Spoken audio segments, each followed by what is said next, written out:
रामपुर के जंगल में टुनटुनी चिड़िया अपने माता पिता के साथ रहती थी। उसके माता पिता पुराने ख्यालों के थे। एक दिन टुनटुनी चिड़िया स्कूल से पढ़कर घर आई तो उसकी माँ सुंदरी कौवी उससे कहती है, बिटिया कल से तेरा स्कूल जाना बंद। माँ, मेरा स्कूल जाना बंद क्यों होगा? कल से मेरी परीक्षा शुरू होने वाली है। टुनटुनी चिड़िया, मैंने तुझसे एक बार कह दिया ना, कल से तुझे स्कूल जाने की कोई जरूरत नहीं। कल तुझे देखने तेरे ससुराल वाले आ रहे हैं और अगले हफ्ते शादी है, इसलिए तू अब से घर में रहेगी। लेकिन माँ, अभी तो मैं बहुत छोटी हूँ। आप लोग मेरी शादी करना क्यों चाहते हैं? मुझे अभी शादी नहीं करनी, मुझे तो पढ़ना है। अरे करमजली, जरा धीरे बोल। तेरे पिताजी ने अगर सुन लिया तो तेरे टुकड़े टुकड़े करके फेंक देंगे। अब जाकर जल्दी से हाथ मुंह धो ले। मैं तेरे लिए भोजन परोस रही हूँ। आज मैंने तेरी मनपसंद की पनीर की सब्जी और रोटी बनाई है। और हाँ, रात को पहले हल्दी और चंदन की उपटन लगा लेना, इससे चेहरे पर रौनक आ जाएगी। माँ, ऐसा मेरे साथ क्यों कर रही हो? क्यों मेरी दुश्मन बन गई हो? किसी तरह मेरी शादी होने से रोक लो माँ, मैं तुम्हारे आगे हाथ जोड़ती हूँ।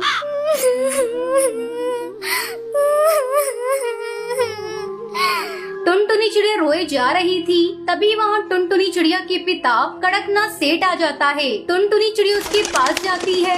पिताजी, आप मेरी शादी क्यों कर रहे हैं? मुझे अभी पढ़ना है।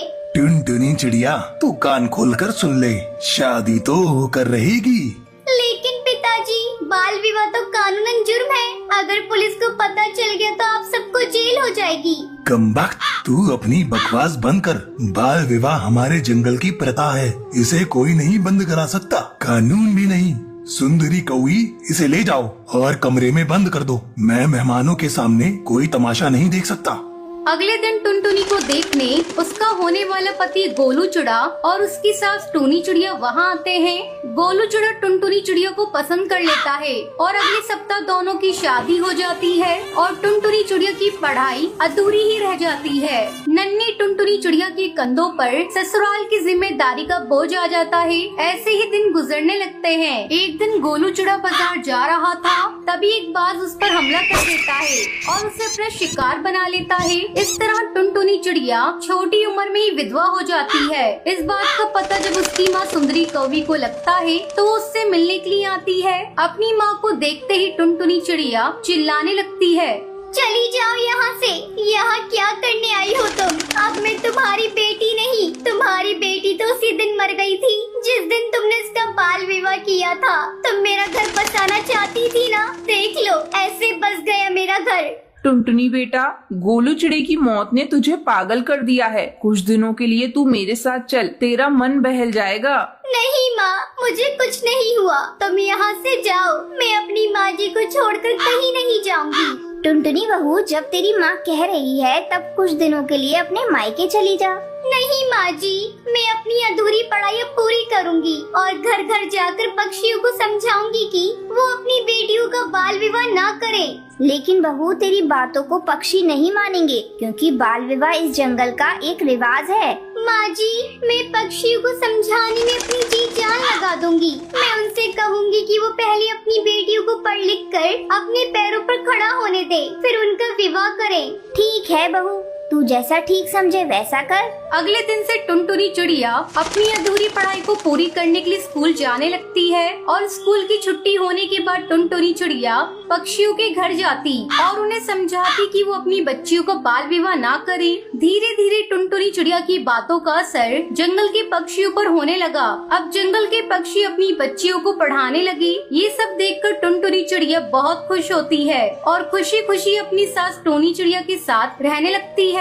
सुंदरवन के जंगल में टुनटुनी चिड़िया अपनी सास टूनी चिड़िया और पति बंटी कबूतर के साथ रहती थी। बंटी कबूतर शहर की जंगल की कंपनी में काम करता था। उसकी शादी हुई कई महीने गुजर चुके थे, लेकिन वो अपनी पत्नी टुनटुनी चिड़िया को कहीं भी बाहर घुमाने के लिए नहीं लेकर गया था।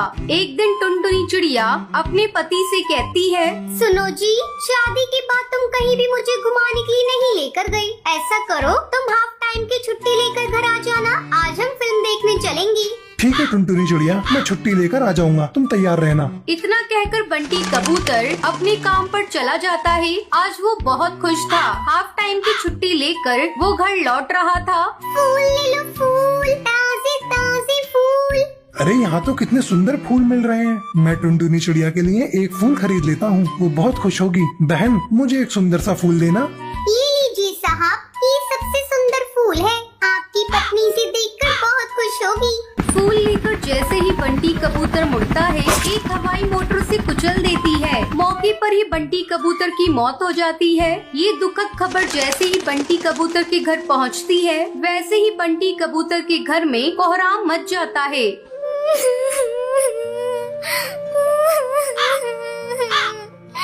हे भगवान, ये तूने क्या किया? मेरी खुशी तुमसे देखी नहीं गई। अब मैं जीकर क्या करूंगी? तो मुझे भी उठा ले भगवान, मुझे भी उठा ले। तभी उसकी सास टूनी चिड़िया वहाँ आती है। मनहूस, डायन, कुलक्षणी, तेरे ही कारण मेरे बेटे की मौत हुई है। अगर आज तू उससे फिल्म देखने की जाने की जिद नहीं करती तो आज मेरा बेटा जिंदा होता। तूने मुझे बर्बाद कर दिया और अब तू भगवान के सामने बैठकर झूठे आंसू बहा रही है। चल तू निकल मेरे घर से। जब मेरा बेटा ही नहीं रहा तो तू यहाँ रहकर क्या करेगी? माँ जी, इसमें मेरी क्या गलती है? मैंने कभी बंटी कबूतर का बुरा नहीं चाहा। मैं तो ये सब कभी अपने सपने में भी नहीं सोच सकती। मुझे आप घर से मत निकालिए। इस दुनिया में मेरा आपके सिवा कोई नहीं है। मैं कहाँ जाऊंगी?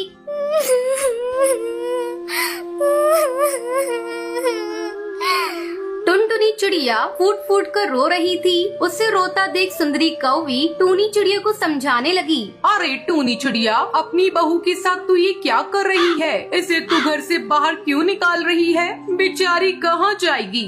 ये कहीं भी जाए, मैंने इसका ठेका नहीं ले रखा है। अब मेरा बेटा ही नहीं रहा तो इसका मुझसे कोई रिश्ता नहीं। टूनी चिड़िया किसी कीमत पर टुनटुनी चिड़िया को घर में रखने को तैयार नहीं थी। हार मानकर टुनटुनी चिड़िया वहाँ से चली जाती है। बहुत देर तक वो इधर उधर भटकती रहती है। फिर थक हार कर एक पेड़ की डाल पर बैठ जाती है। तभी वो देखती है कि कुछ पक्षी चूड़ियाँ बेचने के लिए जा रहे हैं। उन्हें देखकर टुनटुनी चिड़िया उनके पास जाती है। क्यों बहन, तुम्हें कोई चूड़ी चाहिए क्या? बोलो, कौन सी चूड़ी दे दूं आपको? नहीं बहन, मुझे कोई चूड़ी नहीं चाहिए। मैं एक अनाथ विधवा बेसहारा चिड़िया हूँ और मैं भी तुम्हारी तरह चूड़ियाँ बेचना चाहती हूँ। क्या तुम मुझे भी चूड़ी बेचने का काम दिलवा सकती हो? हाँ हाँ बहन, क्यों नहीं। कल तुम मेरे साथ चलना, मैं तुम्हें चूड़ियाँ दिलवा दूंगी। फिर तुम उसे आराम से बेच सकती हो। अगले दिन से टुनटुनी चिड़िया चूड़ी बेचने का काम करने लगती है। वो घर घर जाकर चूड़ी बेचने का काम करने लगी। इस तरह कई दिन गुजर गए। एक दिन जब वो चूड़ी बेच रही थी, तब वो देखती है कि टूनी चिड़िया भीख मांग रही है। टुनटुनी चिड़िया जल्दी से टूनी चिड़िया के पास जाती है। माँ जी, आप ये क्या कर रही है? मेरे होते हुए आप भीख नहीं मांग सकती। मुझे माफ कर दे बहू, मैंने तेरे साथ बहुत बुरा किया। तेरे जाने के बाद मुझे अकेला पाकर कड़कनाथ सेठ ने घर पर कब्जा कर लिया। उठिए माँ जी, आज से आप मेरे साथ मेरे घोंसले में रहेंगी। मैं चूड़ियाँ बेचकर इतना पैसा कमा लेती हूँ कि आपका बोझ मैं उठा सकती हूँ। नहीं बहू, मैं तेरे साथ नहीं चल सकती। मैंने तेरे साथ बहुत अन्याय किया है। अब किस मुंह से तेरे घर चलूं? माँ जी, अब पिछली सारी बातों को भूल जाइए और मेरे साथ चलिए। टुनटुनी चिड़िया के बहुत बार कहने पर टूनी चिड़िया मान जाती है। फिर टुनटुनी उसे लेकर अपने घोंसले में आती है और फिर खुशी खुशी टुनटुनी चिड़िया अपनी सास के साथ रहने लगती है।